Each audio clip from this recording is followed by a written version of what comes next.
के लिए बड़ी और बुरी खबर यह है कि ऑलराउंडर शादाब खान अनफिट होकर 3 माह के लिए क्रिकेट के मैदान से बाहर हो गए हैं और कौमी T20 टीम भी बन चुकी है। ऐलान किसी वक्त भी किया जा सकता है।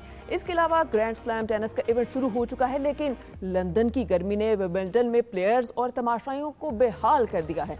इसके अलावा रोनाल्डो कहते हैं कि उनका दिल सऊदी अरब में लग गया है। ऐसे ही और बहुत सारे मौज़ूआत पर गुफ्तगू करने के लिए स्टूडियोज में हमारे साथ मौजूद हैं जाहिद मकसूद और मोहम्मद यूसुफ अंजुम। इसके अलावा कराची से हमें ज्वाइन करेंगे सलीम खालिक साहब। सलीम खालिक साहब, सबसे पहले बात का आगाज आपसे करेंगे। हमारे जराए कहते हैं कि पाकिस्तान T20 स्क्वाड का इंतखाब कर लिया गया है और किसी वक्त भी टीम का ऐलान किया जा सकता है। बाबर आजम और मोहम्मद रिजवान पर बहुत बात की, क्या T20 टीम में शाहीन और नसीम शाह होंगे? देखिए, बाबर और रिजवान का तो क्लियर है कि जो भी प्लान्स हैं मौजूदा क्रिकेट बोर्ड के और दीगर इंतजामिया के कि इनको अभी T20 में नहीं लाया जाएगा, क्योंकि आपको पता है T20 टीम की जो परफॉर्मेंस थी बहुत ही ज़्यादा खराब रही। और उसके बाद फिर ये बातें होने लगी कि जब हम सारे सीनियर्स को खिलाकर हार रहे हैं तो क्यों ना हम यंगस्टर्स को मौके दें जो 1 आध साल खेल के सेट होकर फिर जदीद क्रिकेट खेलें। क्योंकि बाबर के बारे में ये कहा जाता है कि वो अपने लिए खेलते हैं और वो रिजवान के बारे में भी यही कहा जाता है कि स्ट्राइक रेट का दोनों के साथ मसला है, इंटेंट इतना नजर नहीं आता। तो उसके बाद यंगस्टर्स को आजमाया गया। शुरू में तो यंगस्टर्स भी इतना अच्छा परफॉर्म नहीं कर सके, लेकिन अब जैसे हमने बांग्लादेश के खिलाफ सीरीज में देखा कि बेहतर परफॉर्म किया और लकीली अगली सीरीज भी अभी बांग्लादेश के खिलाफ ही होनी है, तो मुझे नहीं लगता ये दोनों वापस आए। रही बात शाहीन शाह अफरीदी की, तो शाहीन शाह अफरीदी का कोई डिसिप्लिनरी इशू नहीं है। ये मैं आपको क्रिकेट बोर्ड की एक बड़ी शख्सियत से मैंने इस हवाले से बात की थी, तो उन्होंने मुझे बताया था कि शाहीन का कोई ऐसा डिसिप्लिनरी इशू नहीं है। अगर उनको नहीं खिलाया गया, पीछे नहीं लिया गया, तो वो क्रिकेटिंग डिसीजन था खालिसतन। लेकिन मैं आपको पूरे वसूख के साथ कह रहा हूँ कि जो कोच माइक हैसन है वो शाहीन को अपनी कोर टीम में रखना चाहते हैं। साथ में ये भी है कि जो ऐसी गैर अहम सीरीज होंगी कि जिम्बाब्वे से है या बांग्लादेश से है या दूसरी कोई, तो उसमें जरूरत नहीं होती कि आप सारे अपने सुपरस्टार्स को खिलाएं। कहीं कहीं वहां रेस्ट दिया जा सकता है। तो ये एक चीज है। शाहीन अभी भी T20 प्लान्स में शामिल है, लेकिन बाबर और रिजवान को फिलहाल आप भूल जाएं। रही बात नसीम शाह की, तो उनकी फॉर्म इतनी अच्छी पहले थी नहीं, और अब जाहिर है कि अब उनकी फॉर्म नेट वगैरह में देख के फिर पता लगेगा कि किस तरह की उनकी परफॉर्मेंस है। और ये जो सीरीज है बांग्लादेश के खिलाफ सीरीज है जो मुसलसल हारे जा रही है team overall. Bangladesh even UAE ने उनको हरा दिया था, तो मुझे नहीं लगता कि इस सीरीज में हम पाकिस्तान को बहुत ही तगड़ा स्क्वाड लेके जाएगा। मेरा ख्याल है यंगस्टर्स को इधर तरजीह दी जाएगी।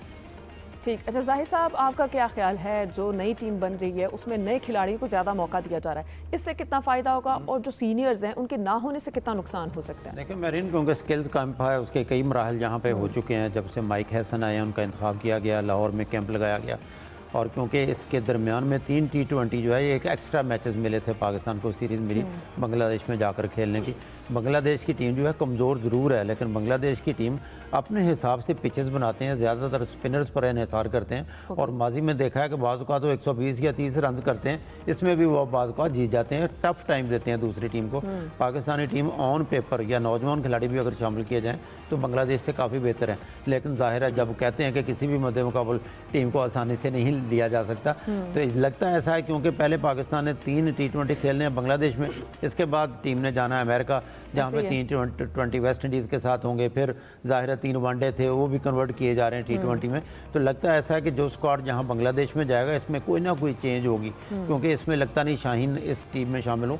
बाबर और रिजवान का तो मैं खैर जिक्र नहीं करना चाहता, क्योंकि वो एक तय है कि वो इस टीम में शामिल नहीं होंगे, नौजवान खिलाड़ी होंगे। अलबत्ता वसीम जूनियर जो है उन पर फिटनेस के सवालिया निशानात हैं, वो टीम में होंगे या नहीं होंगे। तो फास्ट बॉलिंग तो लगता है कि हारिस रऊफ जो मेजर क्रिकेट लीग में अमेरिका में बहुत अच्छा रोल प्ले कर रहे हैं, वो टीम में शामिल होंगे। हसन अली जो इनकी वापसी हुई है और कहा जाता है वही हसन अली 2017 वाला वापस आ गया, उनके साथ अब्बास अफरीदी होंगे। तो मेरा ख्याल है फ़हीम अशरफ है। हाँ, शादाब का एक हल्का सा झटका ज़रूर लगा है, पाकिस्तानी टीम को नुकसान होगा।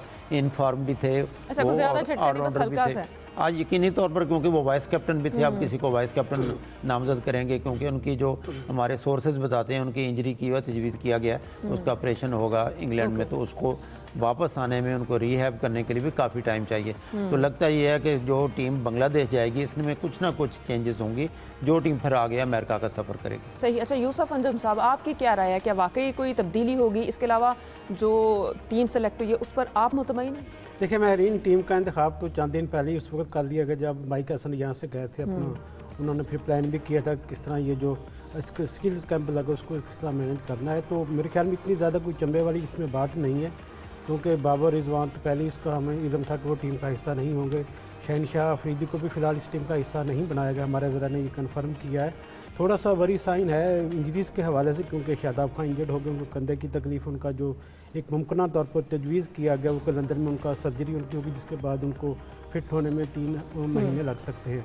तो वो थोड़ा सा पाकिस्तान के लिए एक वरी साइन है। इसके साथ साथ नसीम शाह और वसीम अहमद जूनियर, मोहम्मद वसीम जूनियर, उनके हवाले से भी फिटनेस के कुछ इश्यूज चल रहे हैं। वसीम जूनियर के हवाले से तो कन्फर्म हुआ है कि वो स्क्वाड का हिस्सा नहीं बनाया गया उनको।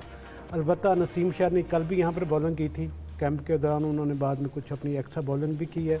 तो उनकी जो फिटनेस का म्यार उसको बेहतर चेक किया जा रहा है कि किस तरह उनको मज़ीद उसको रिहैब किया जा सकता है, उनको मज़ीद फिटनेस के हवाले से उनसे काम लिया जा सकता है, उनकी फ़िटनेस चेक की जा सकती है। तो मेरे ज़राए ने तो ये कन्फर्म किया कि ये टीम बनाकर चेयरमैन BC मोहसिन नकवी साहब के हवाले कर दी गई है 3-4 दिन से। और अब चूँकि ये थोड़े से फिटनेस के इशूज़ थे, इसकी वजह से थोड़ा उसको रोका हुआ है। मेरे ख्याल में आज या कल किसी भी वक्त कौमी टीम का ऐलान कर दिया जाएगा। टीम में वही खिलाड़ी होंगे जो पहले खेलते हैं यकीनी तौर पर, जिन्होंने बांग्लादेश के साथ सीरीज़ में भी हिस्सा लिया। साहबजादा फरहान हैं, साहिल अयूब हैं, उसके बाद सलमान अली आगा हैं, हसन नवाज़ हैं, उसके खुशदुर शाह हैं। इस तरह हसन अली की जिस तरह वापसी हुई है, हारिस है, इब्रार अहमद है, सुफियान मुकीम को इस तरह स्क्वाड का हिस्सा बनाया जा रहा है। और उसके साथ अब्बास अफरीदी है, सैन तलत है, यही वो तमाम लड़के हैं जो इससे पहले कौमी टीम की तरफ से खेल भी चुके हैं और उन्होंने अपनी परफॉर्मेंस साबित किया कि वो आगे जाने की भी सलाहियत रखते हैं। स्किल कैंप के भी ज़रिए भी इनकी जो फिटनेस है, उसकी जो स्किल की खूबियों को बेहतर करने की कोशिश की गई है। अब चूँकि एक नई मैनेजमेंट है और नई सिलेक्शन कमेटी को दोबारा से ये टास्क दिया गया कि आप इस चीज़ों को देखेंगे किस तरह हमारा T20 में जो रैंकिंग उसको बेहतर किया जा सकता है। इस वक्त हमारी जो रैंकिंग है वो 8वें नंबर पर है, जबकि जो बांग्लादेश की रैंकिंग है वो 10वें नंबर पर है। इसलिए थोड़ा सा हमें मैचेस खेलने का वहाँ पे एडवांटेज तो हासिल होगा, लेकिन उससे कोई बहुत ज़्यादा हमें फ़ायदा नहीं होने वाला वहाँ की कंडीशन में खेल कर। अच्छा। और उसके बाद चूँकि हमें वेस्ट इंडीज़ भी जाना है, तो यकीनी तौर पर इससे जो हमारे जो यंगस्टर खेलेंगे बांग्लादेश के ख़िलाफ़, उनको क्योंकि कदर कमज़ोर टीम होने की वजह से थोड़ा एडवांटेज यकीनी तौर पर मिल सकता है। लेकिन बांग्लादेश की टीम अपनी सरजमीन पर ज़्यादा आसान नहीं होती, हमें बेहतर प्लानिंग के साथ यहाँ पर उतरना पड़ेगा मैदान में। सही। अच्छा सलीम खालिक साहब, मैं आपसे जानना चाहूँगी कि हमने कल भी स्किल्स कैंप के हवाले से बात की थी, आपने कहा कोई खातिर खा फ़ायदा नहीं होता, लेकिन मेरा सवाल यहाँ पर यह है, जब खिलाड़ियों की फ़िटनेस की बात की जाए या फिर मॉडर्न क्रिकेट की बात की जाए, तो खिलाड़ी कहाँ से सीखें, कैसे सीखें, इसका सोल्यूशन क्या है? अगर स्किल्स कैंप भी इसका सोल्यूशन नहीं है तो? देखिए, मैंने ये नहीं कहा था कि बिल्कुल फायदा नहीं है, थोड़ा बहुत है, लेकिन मैं ये कह रहा हूँ ड्रामेटिकली चेंजेस नहीं आएंगी कि आप समझें कि बस रजाक भाई आए, रजाक भाई ने कहा तू कदम बाहर निकाल, कर तो छक्का हो जाएगा। ऐसा नहीं होता। बता सकते हैं वो, या तो ऐसा करो तो ऐसा हो जाएगा, बता सकते हैं, लेकिन बताते तो सारे कोचेज होंगे। ऐसा नहीं है कि फिर वो होने लगे। तो हमें ऐसे ये तवक्को नहीं रखनी चाहिए। बेहतरी आएगी खेल खेल कर। जैसे आज ही वो टॉप एंड सीरीज ऑस्ट्रेलिया में हो रही है और पाकिस्तान शाहीन टीम जा रही है, हर साल जाती है। तो इस तरह के जो जूनियर टूर है बहुत जरूरी है। अच्छा। वहां जाते हैं, वहां पर जाके ऑस्ट्रेलिया में हो, साउथ अफ्रीका में हो, इंग्लैंड भी पाकिस्तान शाहीन को जाना है। यहाँ जाकर ये लड़के खेलेंगे, परफॉर्म करेंगे तो कॉन्फिडेंस बढ़ेगा। फिर अगर आपका जो रहनुमा है, जो आपका कोच है, वो अगर एक मजबूत असाब का मालिक है, वो हार जीत की इतनी फिक्र किए बगैर आपको कॉन्फिडेंस दे पूरा कि यार तुम खेल रहे हो, जैसे तुम्हें खेलना है, तुम्हें परफॉर्म करना है, तुम्हारा रोल टीम में ये है, तुम्हें 20 बॉलों पे 35-40 रन करने हैं, मैं तुमसे 70-80 की तवक्को नहीं कर रहा, मिनिमम तुम्हारा टारगेट ये है, जाओ और जाकर अपना नेचुरल गेम खेलो, मैं तुम्हें गारंटी दे रहा हूँ कि टीम से बाहर नहीं करूंगा। तो फिर प्लेयर सोचेगा दिफाई खौल से बाहर निकलने का।